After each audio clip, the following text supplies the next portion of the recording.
Dear friends, so glad to see you again.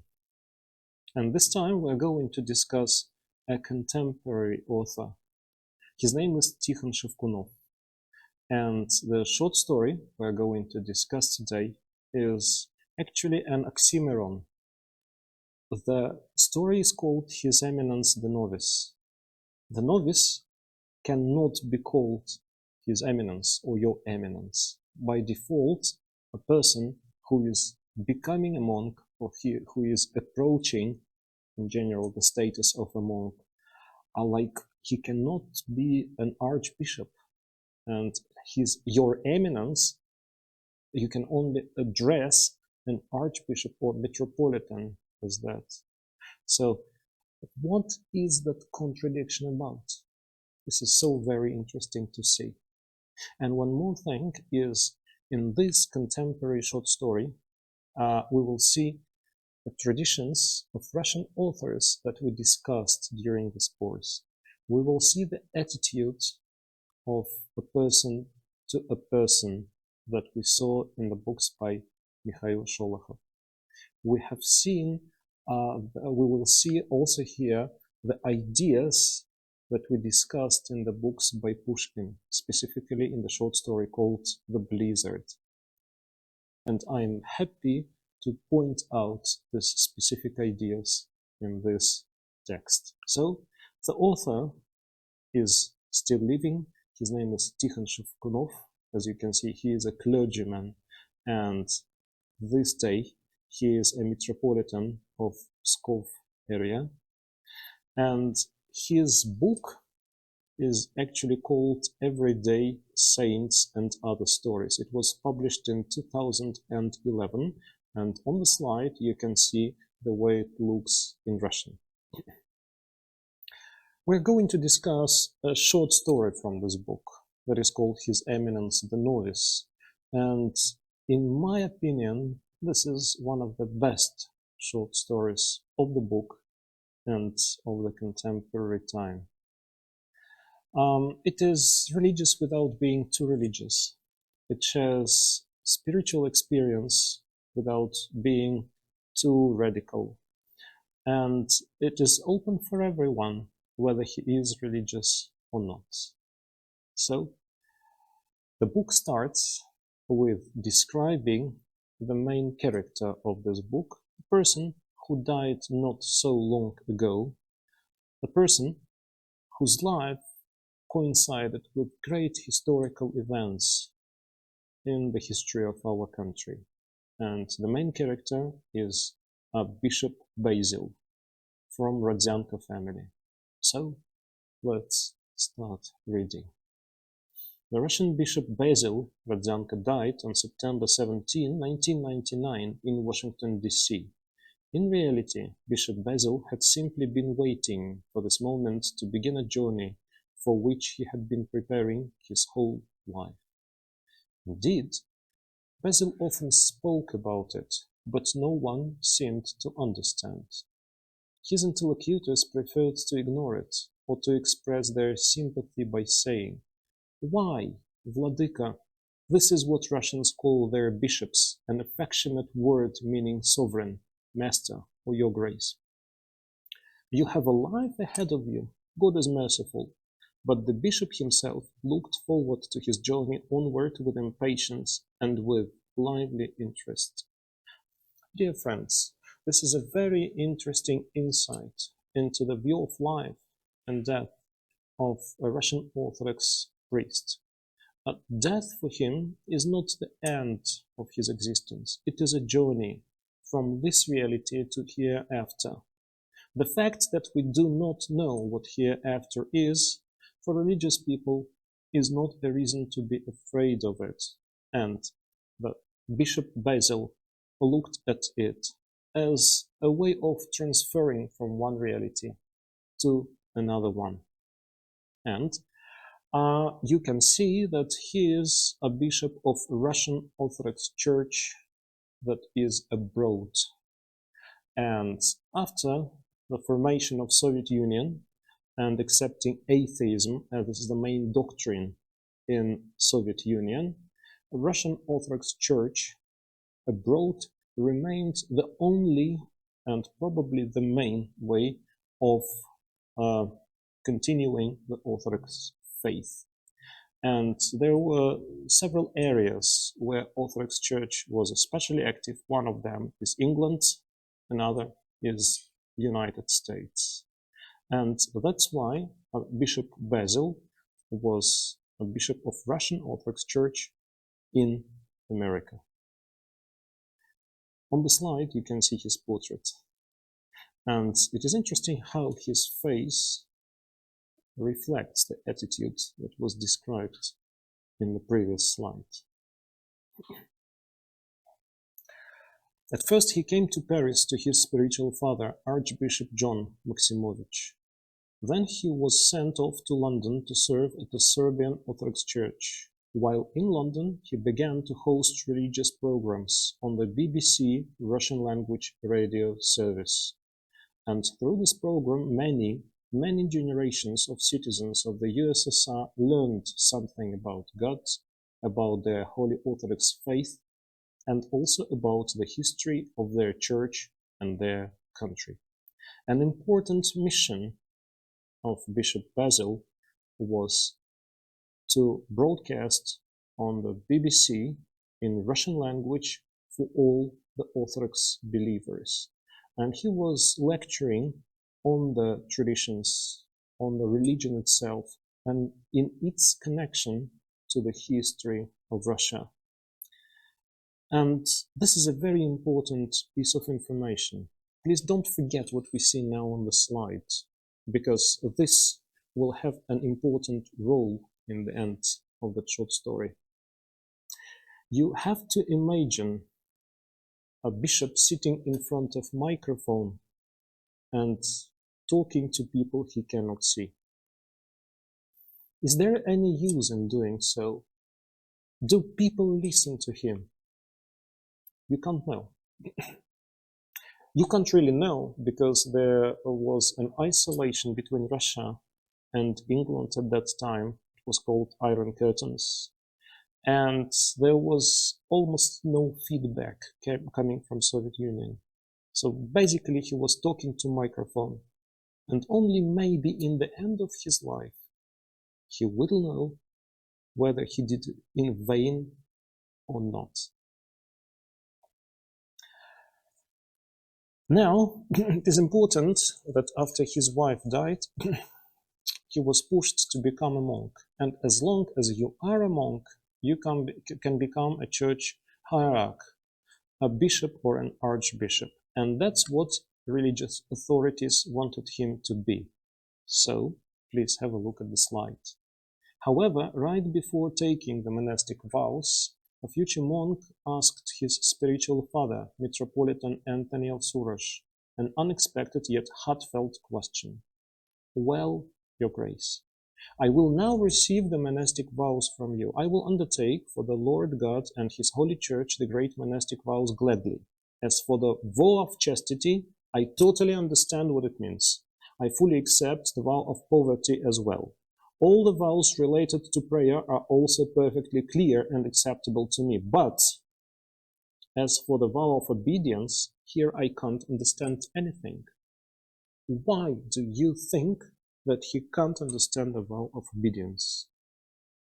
And here is the answer. He is not going to become a monk. He is immediately going to be promoted to become a bishop or an archbishop. So, how can he follow the vow of obedience if people must obey him? Do you really want to know the answer? Have a look at the next slide. What are you talking about? Metropolitan Anthony was very surprised. Well, I mean, Father Vladimir reasoned.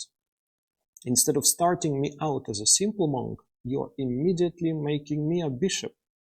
In other words, instead of being a novice and obeying the commands of others, my job will mean that I am the one who will have to command and make decisions. How then do I fulfill the vow of obedience? To whom will I be a novice? Whom will I obey? And here is a very smart and a very subtle answer of his spiritual father. Please have a very careful look at that. Metropolitan Anthony grew thoughtful for a moment and then said, "You will be in obedience to everyone and anyone whom you meet on your journey through life, as long as that person's request will be within your power to grant it and not in contradiction with the scriptures." This is so good and so clear that the church hierarch has not just to command, but to be in obedience to everyone. This is his way of service and sacrifice, and that's what Bishop Basil takes with gratitude. Now he is obedient to everyone. Don't you find, dear friends, that this idea is so very close to understanding that we had in the book by Mikhail Sholokhov, The Fate of a Man? You have to help anyone you find, any human being that comes across your way. If you are a doctor, every human being is a patient for you. And if you are a priest, every human being becomes your master. Do you see now the connection? Is the analogy clear now? This is not the only analogy, and we will find some more. So let's carry on. Father Vladimir was very pleased by this commandment, but later it turned out that people who made the acquaintance of the bishop did not have an easy time of it, all in dealing with his constant willingness to carry out his decisive and unequivocal fulfillment of this monastic vow. Partly I'm referring to myself. Sometimes the bishop's understanding of his holy vow of obedience would prove to be quite a trial for me. So, if you are a close friend or an associate of Father Vladimir, whatever request comes to him, he must fulfill it, and you, as his assistant, must follow him. And that's not always an easy task. What if a priest comes to him and asks him to come and serve in some distant parish? He cannot refuse. And that's what happens from time to time. Sometime in the summer of 1990, during one of the bishop's visits to Moscow, a young priest who looked like an old-fashioned grenadier came to meet the bishop and immediately asked him to come serve in his parish. As usual, the bishop did not need to be asked twice. Meanwhile, I realized we were in for a few problems. So, this is how Bishop Basil ended up on a rut-filled, bumpy, winding road in the middle of nowhere en route to a lost village deep in the forests of Kostroma province. So we can see here that his appearance in this road is absolutely occasional, on one hand. On the other hand, it is very logical, because he appears there as he follows strictly his vow of obedience. A priest asks him to serve in some distant parish, and he comes. So it is very logical that he finds himself there. Have a look at the words that is here on the slide, old-fashioned grenadier. The translation doesn't explain completely the meaning of the word. In Russian language, it goes like he looked like a grenadier, and grenadiers were normally strong, tall, and very stark people. Like, it was a very selected part of the army. So when we say that this priest looked like an old-fashioned grenadier, it means he was very strong and hefty, and also a tall one. So it was very strange to see a person like this. Who is that priest? He must be a unique personality. Let's get acquainted with him a bit closer. His name is Andrei Voronin, and Father Andrei Voronin, as our young grenadier was called, actually turned out to be a remarkable devoted servant of the Church, as so many of those who came calling to us in those years proved to be. He had graduated from Moscow State University, the top university in the country, but had put aside career prospects in order to restore a ruined church and create a parish school and a beautiful summer camp for children. The trip to this village, however, truly was long and arduous, and we, as travel companions, were soon thoroughly worn out. We can see here a very unusual in other historical period situation when a person from the top university becomes a priest in a remote village. But in 1990s that happened over and over again. And the people who were very devoted scholars very soon found themselves as very devoted contributors to the reconstruction of the churches. So this is a very typical figure of 1990s, when there was a sort of restoration of Orthodox beliefs in the space of the former Soviet Union. So they are going to this countryside church, and guess what happens in the middle of the way? On the winding roads, mind that here in this quotation, the road is also written in quotation marks. So you can call it a road only according to Russian village standards. In all the other standards, you can't possibly call it a road. Out of a sudden, they stop. An accident happened ahead. And look what happened. But then our car suddenly came to halt. Literally a few minutes ago, there had been an accident on the road. A truck had run head-on into a motorcycle. There was a dead man lying right in the dust of the road. Standing over him, numbed with grief, stood a young man. Nearby, the truck driver listlessly stood smoking a cigarette.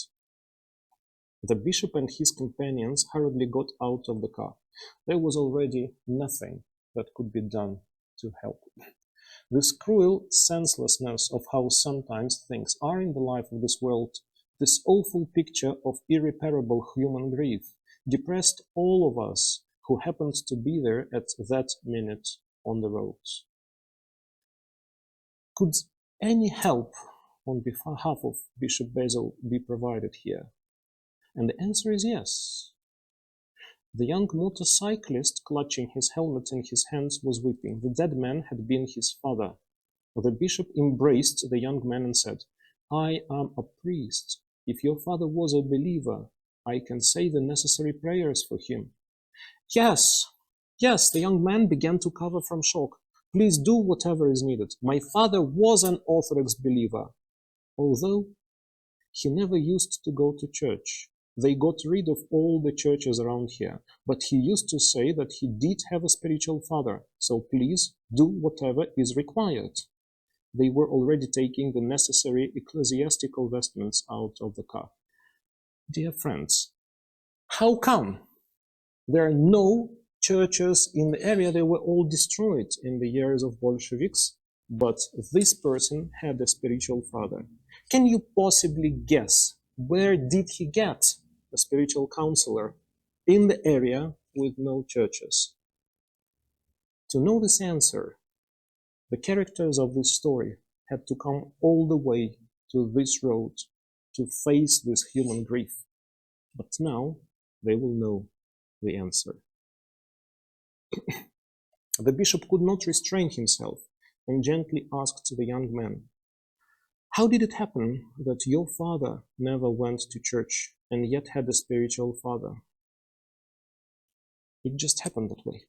For many years, my father used to listen to religious broadcasts from London.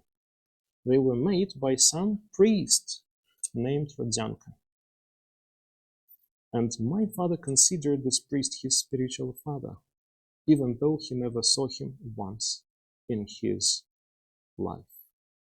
The bishop sobbed and wept and got down on his knees before his spiritual son who had just died. But this is an unbelievable accident for people who are not Orthodox. For people who are Orthodox, this is a consequence of absolutely logical events. The Bishop Rodzyanka was sitting at the BBC studio and talking into the microphone without ever knowing who is going to listen to him. Maybe all of this was in vain. Sincerely speaking, everyone hesitates. And now I do hesitate. Just as Basil Rodyanka, I'm sitting in front of this camera and in front of this microphone, and I'm recording the information about Russian literature without ever knowing if any of you is going to listen to me and to use this information and to enjoy it. But Bishop Rodyanka gets this answer. In front of him, there is a miracle, a person who considers himself his spiritual son meets him in the last seconds of his earthly life. So the answer is, everything is not in vain. Just as we said when we were reading Pushkin's The Blizzard, everything is made by one hand, the hand that knows the beginning and the end. And what we consider an accident is actually a completely clear logic. Dear friends, thank you for being with us this time and all the previous times. We wish you good luck and please enjoy reading the other books by other Russian writers.